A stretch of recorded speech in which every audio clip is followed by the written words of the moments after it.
Well, greetings everybody. Welcome to my overnight camp. I have to pick up some chicken feed in the morning, and what I like to do most of the time, probably 3/4 of the time when I have to go pick up chicken feed, is I come up. I have a beautiful spot out in the woods that I like to just do a nice overnight. So I made myself a cup of coffee. Nothing fancy about my camp coffee at all. I used to be a snob when it came even to backpacking coffee, but I'm not anymore. Sitting by a fire, got my hammock set up over there. Gonna get down into the 30s tonight. And it should be a beautiful night. But I would like to talk tonight about why use a planner or a calendar book, whatever you want to call it, slash a phrase that my spiritual director gave me 23-ish years ago. Said, God is orderly, therefore we should be orderly.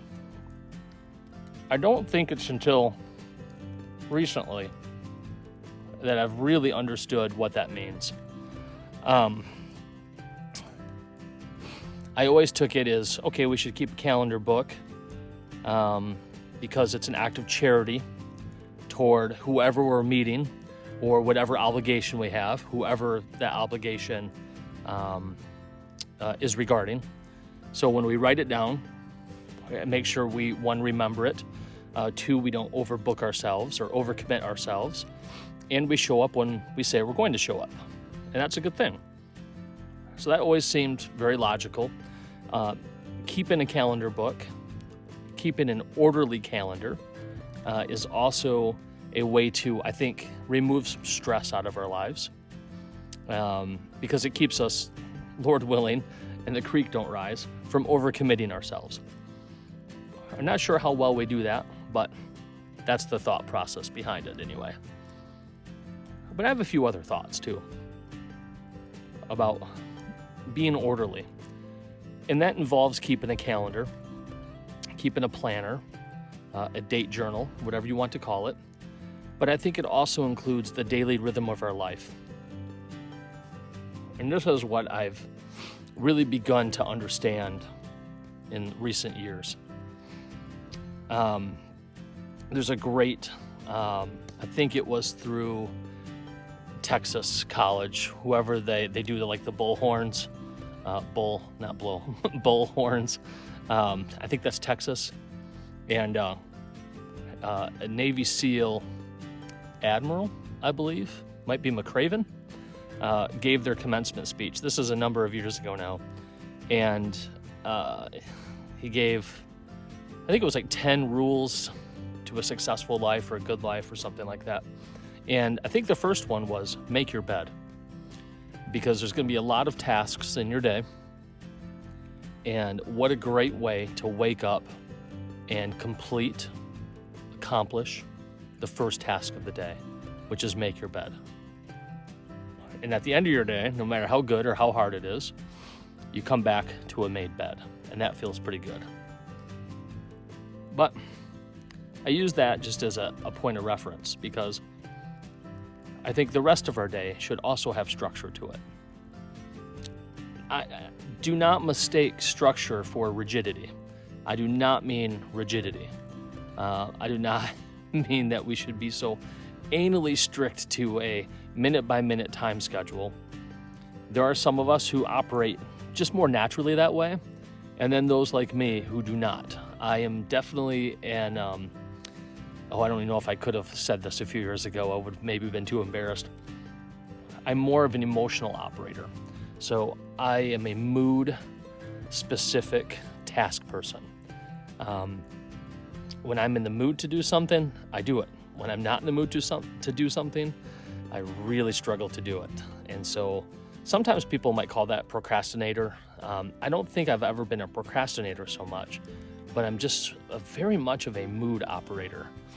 And adding order to my day helps me tremendously in the important things.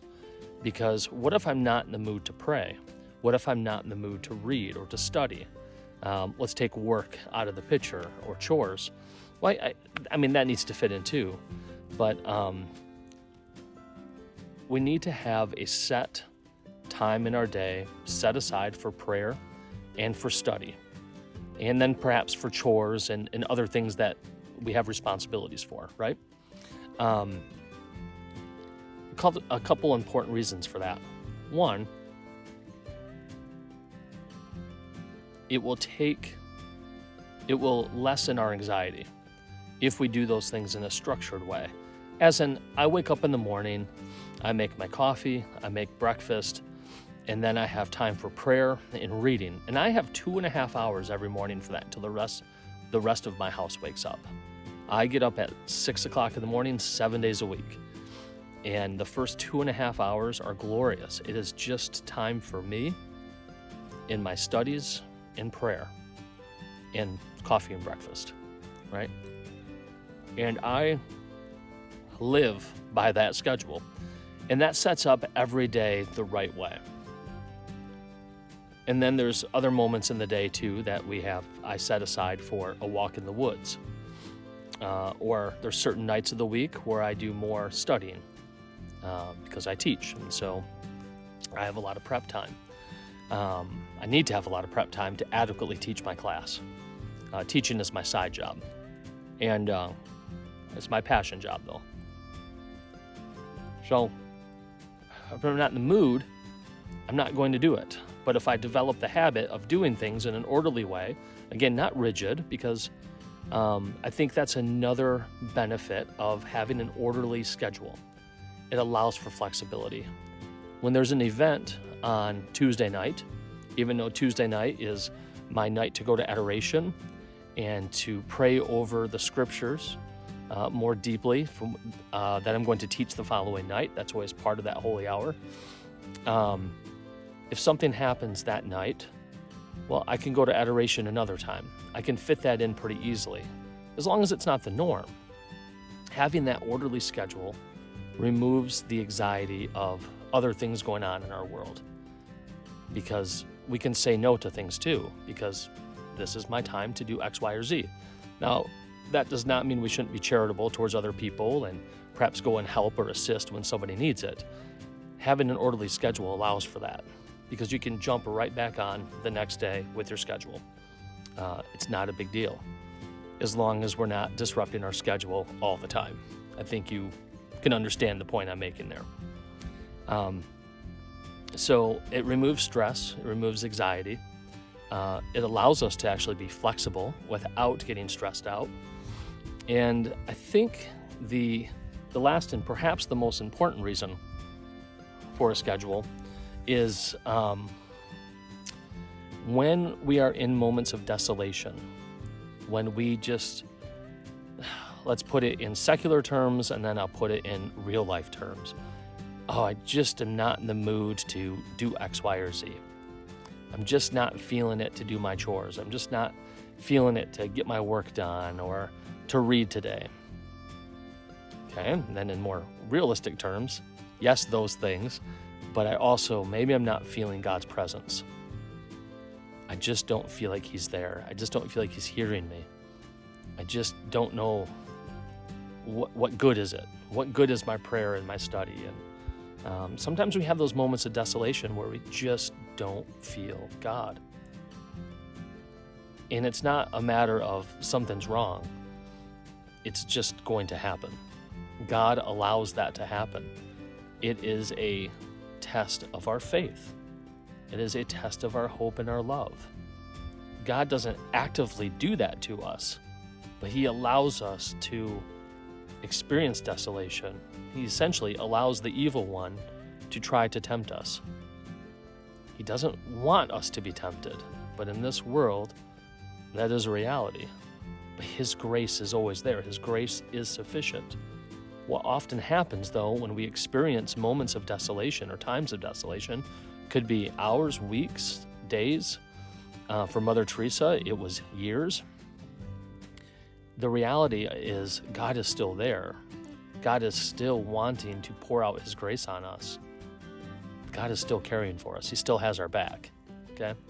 But we just don't feel it. We just don't recognize it. It's that where we have to have faith without seeing. It's Abraham looking up at all the stars of the sky, but it was daytime. But he believed, okay? He had faith. It was Joseph, before he knew what was going on, sought to not dishonor Mary.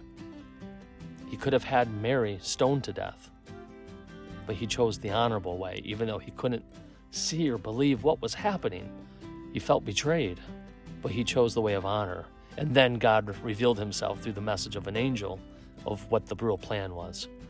So when we experience darkness, when we don't understand what's going on, we stay to our tasks. We wake up at 6, we make our coffee and our breakfast, we pray, and we study. I go to adoration on Tuesday nights.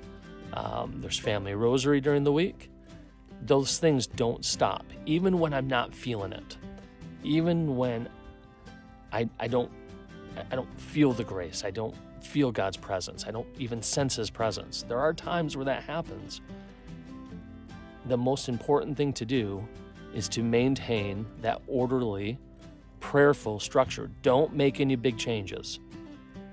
Don't go and start praying a ton more. One bit of cure to desolation would be to do what you do and maybe add just 1% more.